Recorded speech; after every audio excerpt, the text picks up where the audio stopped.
Mes salutations distinguées à tous, espérant que vous êtes bien portants par la grâce de Dieu, que la grâce, que la paix, ainsi que l'amour de notre merveilleux Seigneur Jésus-Christ soit avec vous, ainsi que toute votre famille. Surtout une chose, n'oubliez pas de vous abonner sur ma chaîne YouTube, Shadrach Mabila, si vous n'êtes pas encore abonné.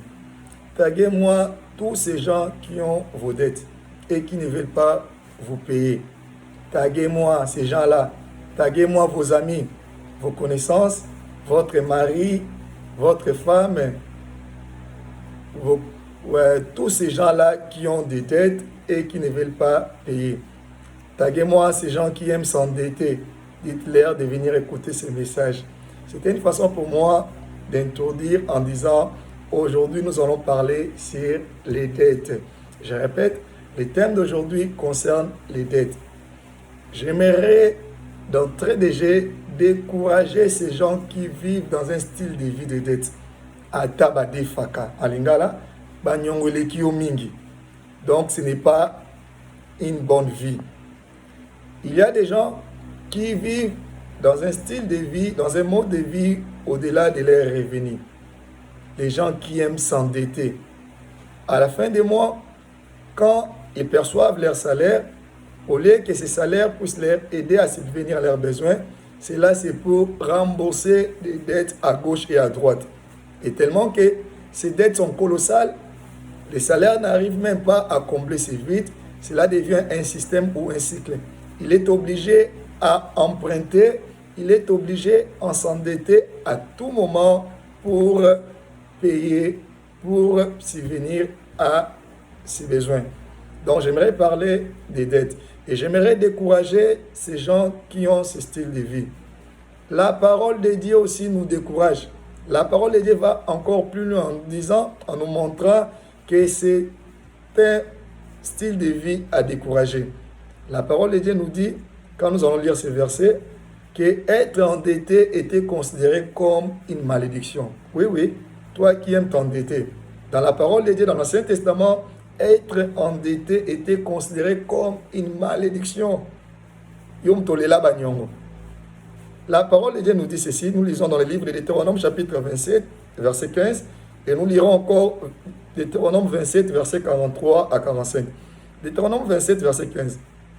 La parole de Dieu déclare, « Mais si tu n'obéis point à la voix de l'Éternel ton Dieu, si tu n'observes pas et ne mets pas en pratique tous ces commandements et toutes ces lois que je t'ai prescrites aujourd'hui, voici toutes les malédictions qui viendront sur toi et qui seront ton partage. » 43. L'étranger qui sera au milieu de toi s'élèvera toujours plus au-dessus de toi. Toi, tu descendras toujours plus bas. Il te prêtera et tu ne lui prêteras pas. Il sera la tête et tu seras la queue. Voici la malédiction. Dans 43, je répète, l'étranger qui sera au milieu de toi s'élèvera toujours plus au-dessus de toi. Toi, tu descendras toujours plus bas. Il te prêtera et tu ne lui prêteras pas. Il sera la tête et tu seras la queue. 45. Toutes ces malédictions viendront sur toi. Elles te poursuivront et seront ton partage jusqu'à ce que tu sois détruit. Parce que tu n'auras pas obéi à la voix de l'Éternel, ton Dieu, parce que tu n'auras pas observé ses commandements et ses lois qu'il te prescrit. Alléluia. Donc, nous voyons être endetté était considéré comme une malédiction. La parole de Dieu nous montre être endetté était considéré comme étant une malédiction. Mais par contre, être solvable était considéré comme étant une bénédiction. Deutéronome 15, 4 à 6. L'Éternel te bénira dans les pays que... Je répète, l'Éternel te bénira dans les pays que l'Éternel, ton Dieu, te fera posséder en héritage, pourvu seulement que tu obéisses à l'Éternel, ton Dieu, en mettant soigneusement en pratique les commandements que je t'ai prescrits aujourd'hui. 6. L'Éternel, ton Dieu, te bénira comme il te l'a dit. Tu prêteras à beaucoup de nations et tu n'emprunteras point. Tu domineras sur beaucoup de nations et elles ne domineront point sur toi. Donc, cela était considéré comme étant une bénédiction, l'effet de ne pas emprunter. Je répète, verset 6, l'Éternel ton Dieu te bénira comme il te l'a dit. Tu prêteras à beaucoup de nations et tu n'emprunteras point. Donc, ne pas emprunter était considéré comme étant une bénédiction. C'est pourquoi j'aimerais décourager ces gens qui vivent dans un style de vie de dette. Ce n'est pas une très bonne vie. Il y a même des gens qui n'aiment pas payer des dettes. A des fois, quand ils sont en lingala, mais ce cas comme kofuta kangi elongi. Et le col va tinda qui a des fois. Alors que la parole de Dieu nous dit, je vais citer ce verset dans Psaume 37, verset 21, les méchants empruntent et ils ne rendent pas. Des pots de fanyongwa batu. Ti lo futakate. La parole de Dieu t'appelle méchant. Toi qui n'aimes pas payer les dettes, tu es un méchant. La parole de Dieu te qualifie comme étant un méchant. Car dans Psaume 37, verset 21, la parole de Dieu déclare, les méchants empruntent et ils ne rendent pas. Des fois. Les méchants empruntent et ils ne rendent pas. Quand il vient demander, il est là, il te supplie. Mais quand il faut rendre, ça devient Bilo Wakanda, comme Kosilika. Donc il devient énervé, il devient colérique. Donc les méchants empruntent et ils ne rendent pas. Depuis au défend Batu, au Futakate, tu es un méchant. La parole de Dieu te qualifie comme étant un méchant. Toi qui empruntes et qui ne veux pas rembourser, la parole de Dieu te qualifie comme étant un méchant. Dans la parole de Dieu, nous avons encore d'autres versets, comme dans l'épître de Paul aux Romains, chapitre 13, verset 8, la parole de Dieu déclare, ne devez rien en personne, je répète, ne devez rien à personne si ce n'est que de vous aimer les uns les autres. Ne devez rien à personne si ce n'est que de vous aimer les uns les autres. La parole de Dieu nous encourage à ne pas être endettés. Je répète, la parole de Dieu nous encourage à ne pas s'endetter. Donc, ne devez rien à personne. Ne devez rien à personne.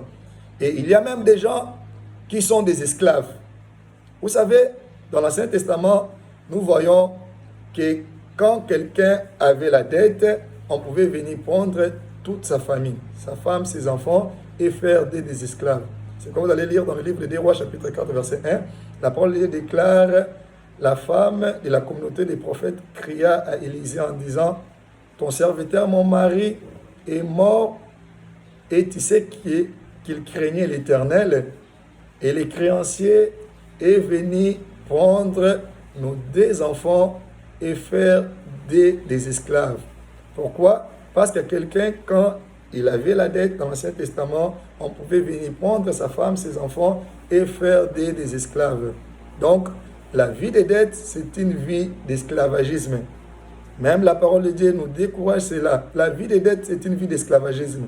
Quand vous lisez encore dans Proverbes chapitre 22, verset 7, la parole de Dieu dit ceci, les riches dominent sur les pauvres et celui qui emprunte est l'esclave de celui qui prête. Je répète, les riches dominent sur les pauvres et celui qui emprunte est l'esclave de celui qui prête. Donc l'emprunteur est l'esclave du prêteur. C'est quoi vous allez remarquer, il y a des gens qui ont une vie de chasseresse. Depuis que tu as pris l'argent des gens, tu ne veux pas rembourser. La personne crie à Dieu et tes finances sont bloquées. Je répète, il y a des gens qui crient à Dieu. Tu ne veux pas payer sa dette. Quand il crie à Dieu, il va bloquer tes finances. Il y a même des gens qui sont des sorciers. Quand tu as son argent, tu ne veux pas payer. Il va bloquer tes finances. Donc, il faut payer ses dettes. Il faut payer ses dettes, sinon tu seras sous forme d'esclavagisme. Alors que la parole de Dieu nous dit encore dans le livre de 1 Corinthiens chapitre 7 verset 23, toujours l'apôtre Paul dit ceci, nous avons été rachetés à un grand prix, ne devenons pas esclaves des hommes. Quand il y a des dettes, deviens esclave des hommes. Quand tu marches dans un cours de route, quand tu vois la personne, quand tu vois les créanciers, les prêteurs, tu commences à dévier les chemins. Tu les vois très loin, tu as la tachycardie. Donc, tu commences à t'enfuir. Pourquoi? À cause de la vie des dettes. La dette te rend esclave. Alors que la parole de Dieu nous dit, ne soyez pas esclaves des hommes. Quitte cette vie des dettes, vis dans le contentement. La vie des dettes n'est pas une très bonne vie. arrête de t'endetter à gauche et à droite. Cela va attirer une sécheresse financière dans ta vie. Parce que la personne que tu ne veux pas rembourser sa dette, quand elle va crier à Dieu, Dieu est juste et tes finances seront bloquées. Et puis il y a des gens qui sont des sorciers qui vont bloquer tes finances à cause des dettes. C'est pourquoi prends la résolution de payer toutes tes dettes. Que l'Éternel t'ouvre des portes, que l'Éternel te donne la sagesse afin que tu puisses quitter cette vie de dettes. Soyez richement bénis. Amen.